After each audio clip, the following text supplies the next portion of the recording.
convite da irmã que dirige os adolescentes, né? Também, pastor, Deus abençoe. E eu tenho por certo, irmão, que Deus irá falar conosco nessa noite. Glória a Deus! Não depende de quem canta nem de quem prega, depende de Deus. Deus que fala, amém? Abra a tua Bíblia no livro de Atos dos Apóstolos, capítulo de número 16. Aleluia. Glória a Deus, aleluia, Jesus. Oh, Espírito Santo de Deus. Versículo 19. Oh, Pai querido, Pai amado, Espírito Santo. Louvado seja Deus.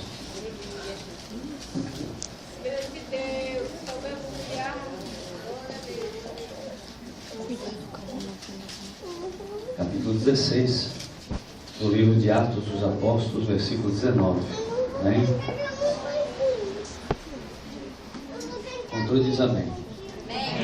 Diz assim, irmãos: vendo os senhores da jovem que a esperança do seu lucro estava perdida, prenderam a Paulo e Silas e os levaram à praça, à presença dos magistrados. Apresentando-os aos magistrados, disseram: estes homens, sendo judeus, perturbaram a nossa cidade e nos pregam costumes que não nos é lícito receber nem praticar, visto que somos romanos. A multidão levantou-se unida contra eles, e os magistrados, rasgando-lhes as vestes, mandaram açoitá-los com vara. Havendo dado muitos açoites, lançaram-nos na prisão, mandando ao carcereiro que os guardasse com segurança. E ele tendo recebido tal ordem, lançou-os no cárcere interior. Ele segurou os pés no tronco. Perto da meia-noite, Paulo e Silas oravam e cantavam hinos a Deus, e os outros presos escutavam. De repente sobreveio um terremoto tão grande, que os alicerces do cárcere se moveram, e abriram-se todas as portas, e foram soltos os grilhões de todos. Acordando o carcereiro e vendo abertas as portas da prisão, tirou a espada e quis matar-se, pensando que os presos tinham fugido. Mas Paulo bradou em alta voz: não te faças mal nenhum, que todos aqui estamos. O carcereiro pediu luz, saltou dentro e, todo trêmulo, prostrou-se diante de Paulo e Silas. Então tirou-os para fora, dizendo: senhores, que é necessário para que eu faça para me salvar? Responderam eles: crê no Senhor Jesus Cristo e serás salvo tu e a tua casa. Então lhe pregaram a palavra do Senhor e todos os que estavam em sua casa. Tomando-os o carcereiro consigo naquela mesma hora da noite, lavou-lhe os vergões. Então logo foi batizado e todos os seus. Amém? Tome assento por bondade. Se tiver um fundo musical, pode colocar. Glória a Deus, Aleluia.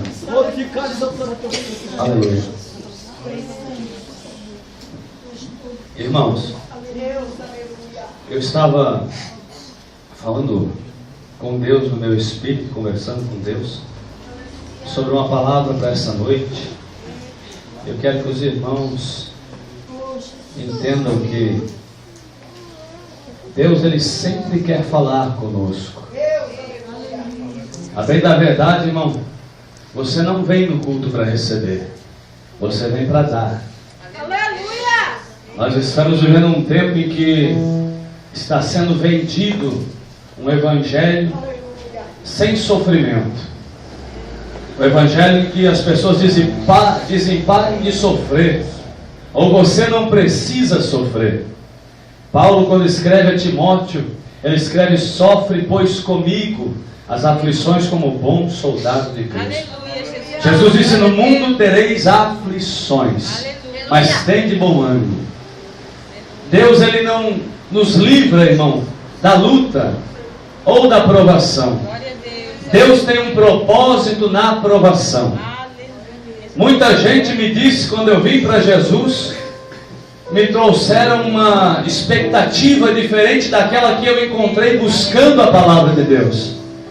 Porque me ensinaram que Jesus prova a gente para saber o que tem no nosso coração. E nunca foi assim. Jesus nunca provou ninguém, Deus nunca prova ninguém para saber o que tem no coração.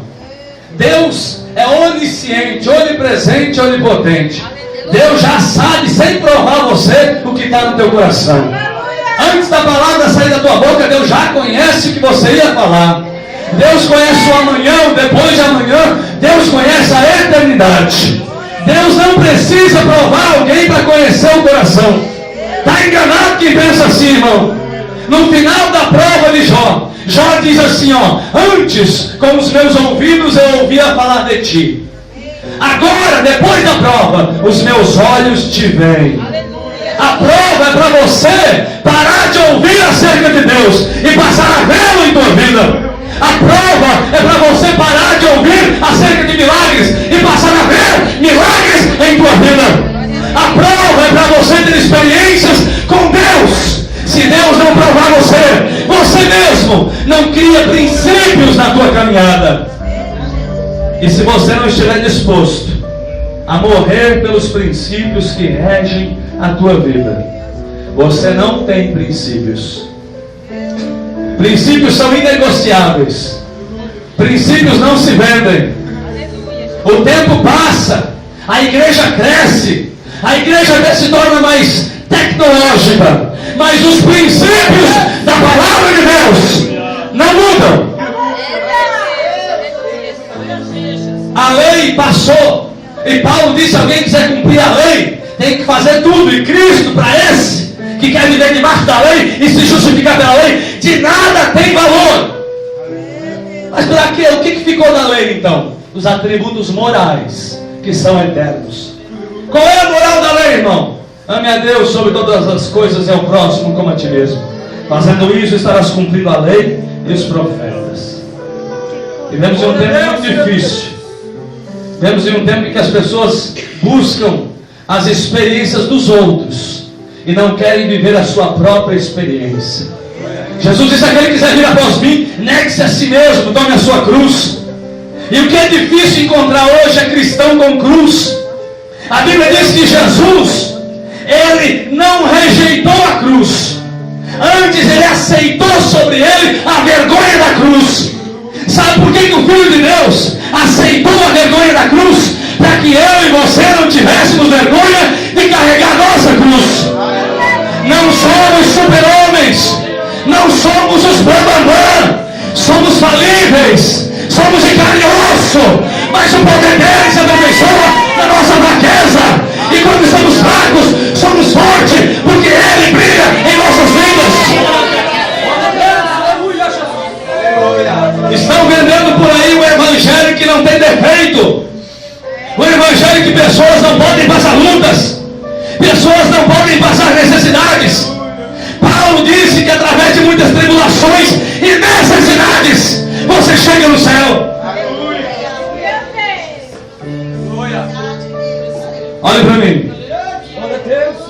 Se você quer um evangelho meu na chupeta, eu não posso pregar esse evangelho. Aleluia. Deus está falando no meu coração aqui. Deus está conduzindo você por um caminho para você alcançar o ápice da promessa. E você não está entendendo, não está lendo nas entrelinhas que Deus está te dando estrutura, que Deus está forjando você para algo maior. Não pule etapas, não corte caminho. O diabo chega para Jesus e diz assim: ó Jesus, ele mostrou todos os reinos e sua glória. Eram dois espíritos. Olhe para mim, não eram duas pessoas. Então, o que o diabo mostrou para Jesus não foi ouro nem prata, irmão. Para com esse negócio. O diabo não tentaria Jesus com ouro ou prata. Quando ele mostra os reinos e sua glória, ele mostra os povos, tribos, línguas e nações que haviam de ser alcançados pelo sacrifício de Cristo. E ele disse: se prostrado me adorares, tudo isso te darei. Sabe o que o diabo estava oferecendo para Jesus? Pelo simples prazer do Filho de Deus se prostrar diante dos meus pés. Pelo simples prazer do Filho de Deus se prostrar diante do diabo. Ele disse: tu não precisas de cruz, Jesus. Tu não precisa de açoite. Não precisa de humilhação. Você não precisa, Jesus, que o teu amigo te traia.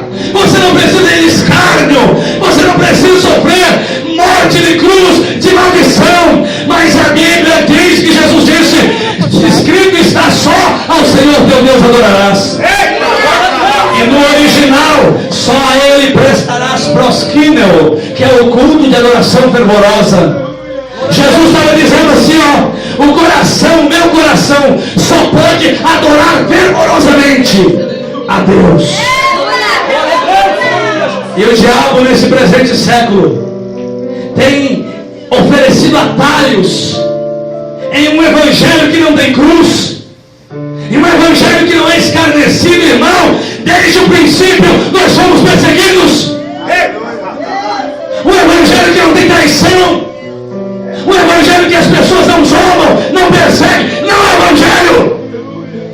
Estão vendendo um evangelho barato, que se parece com o mundo. Deus está cansado. E eu não estou falando de usos e costumes. Eu estou falando de caráter de Cristo. Eu estou falando de Cristo em vós, esperança da glória. Eu estou falando de você expressar em você a glória de Deus em palavras, pensamentos, atitudes.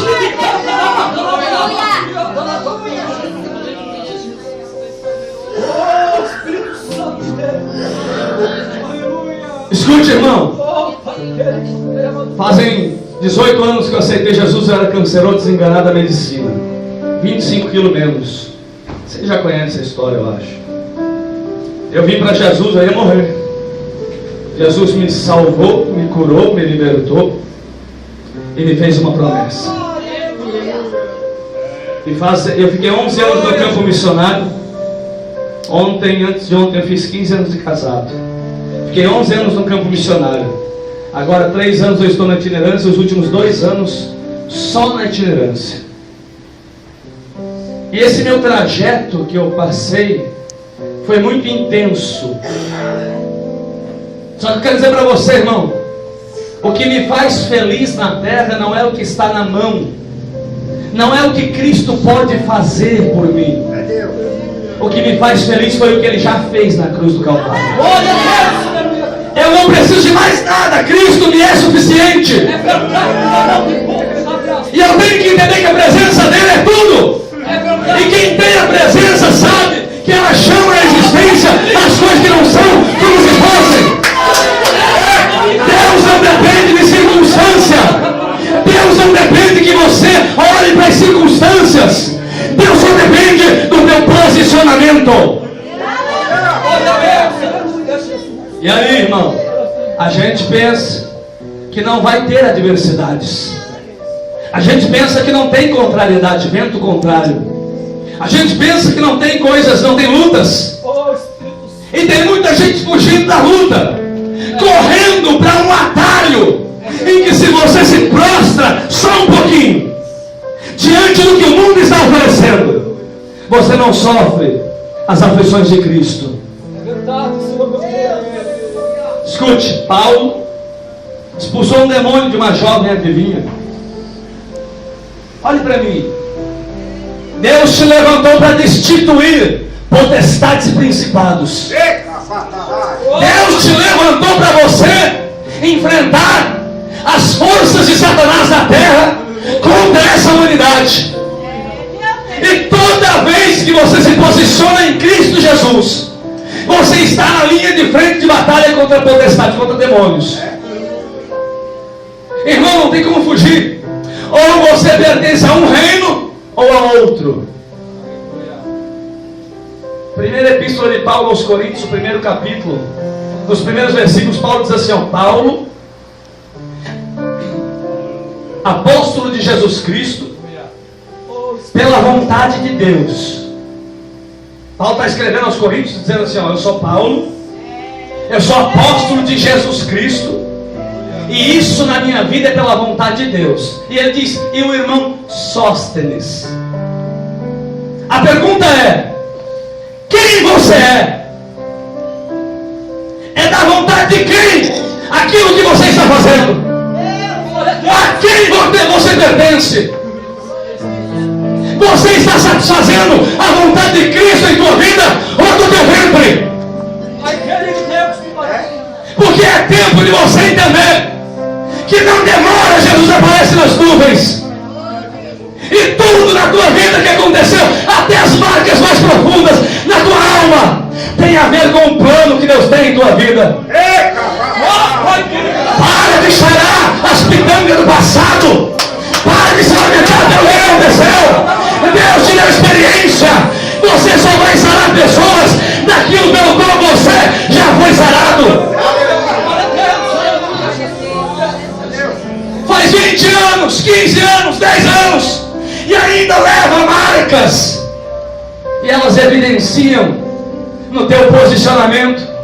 E você está dizendo que não consegue se posicionar porque tem alguma coisa que aconteceu na tua vida e quebrou na emenda. Escuta, é tempo de você entender que Cristo te tornou livre.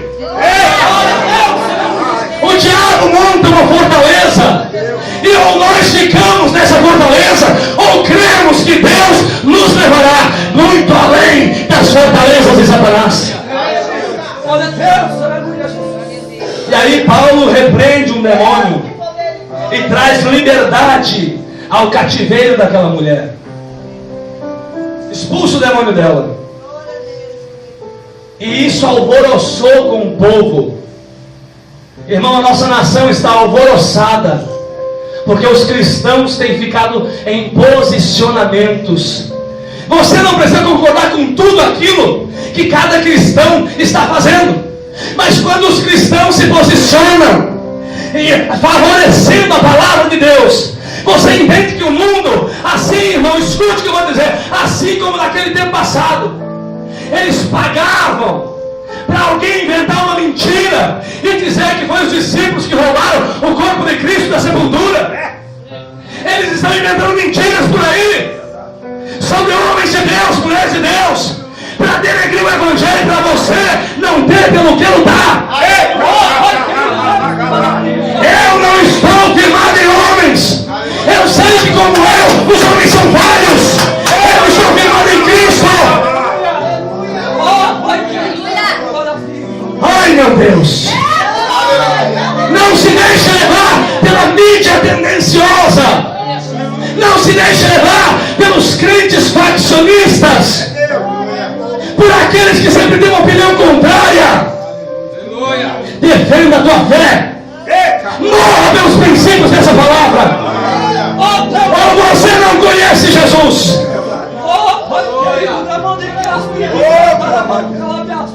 E aí, olha para mim.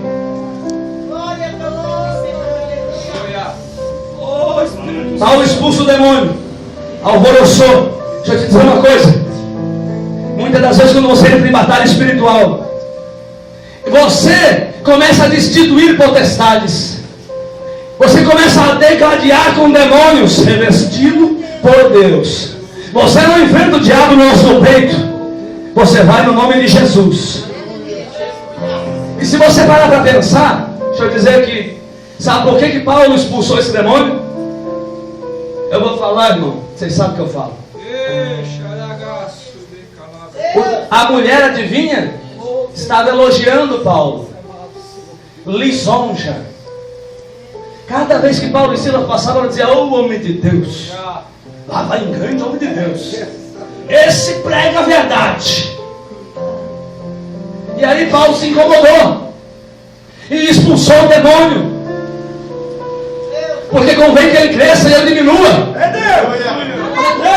Olha para mim, estamos vivendo uma geração de pessoas que até para parar na estrada e dar um prato de comida para um mendigo tem que tirar uma foto e botar no Facebook. Porque é preciso que os homens nos aplaudam. Porque é preciso que as pessoas vejam o que nós estamos fazendo. As pessoas, para pregar onde for, elas precisam ver o melhor ângulo da foto que vai sair. As pessoas querem elogio, curtidas. As pessoas estão buscando glória para si. Levantaram monumentos para glorificar a si mesmos. E Deus está dizendo: a glória é minha, a glória é minha, a glória é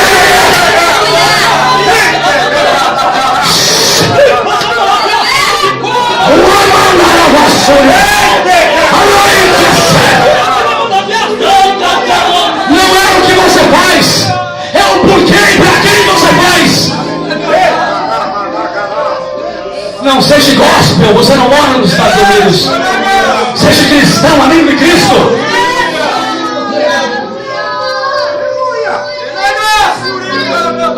Irmão, olha aqui, tem uma diferença entre elogio e lisonja. O elogio reconhece Deus na tua vida. O elogio diz: olha, tu és um homem de Deus, continue assim, eu estou orando por ti. Deus não deu dons para nós disputarmos, mas para compartilharmos. Há uma disputa, quem prega melhor, quem grita melhor, quem faz melhor, quem dirige melhor. Olha, irmão, eu não faço nada para o sistema, eu não faço nada para as pessoas, eu faço visando Deus. Paulo escreveu aos Filipenses, capítulo 3, versículo 12, a parte B: eu prossigo para alcançar aquilo para o que eu fui alcançado por Cristo Jesus. Eu estou numa caminhada para alcançar aquilo para o qual Cristo me alcançou. Tenho um objetivo, eu tenho um plano, Deus tem um projeto, um propósito na minha vida. Eu não vivo, irmão, para expressar o meu ministério, eu vivo para expressar a glória de Deus. Não é a minha história que muda o mundo, é Deus, não sou eu, é Ele. Está na hora de nós focarmos e dizermos para Deus exatamente aquilo que queremos. Porque a Bíblia diz: outra vez farei diferença entre o que serve e o que não serve, entre o que é e o que não é. E outra vez, porque sempre Deus faz diferença. Amém? Olha só, o elogio incomodou Paulo. Enquanto muita gente, se não tiver elogio, nem para a igreja não vem. É verdade, Senhor. Ai, Deus está me falando. Oh, Espírito Santo. Vou dizer uma coisa para você. Oh, Pai querido. Herodes estava com Jesus.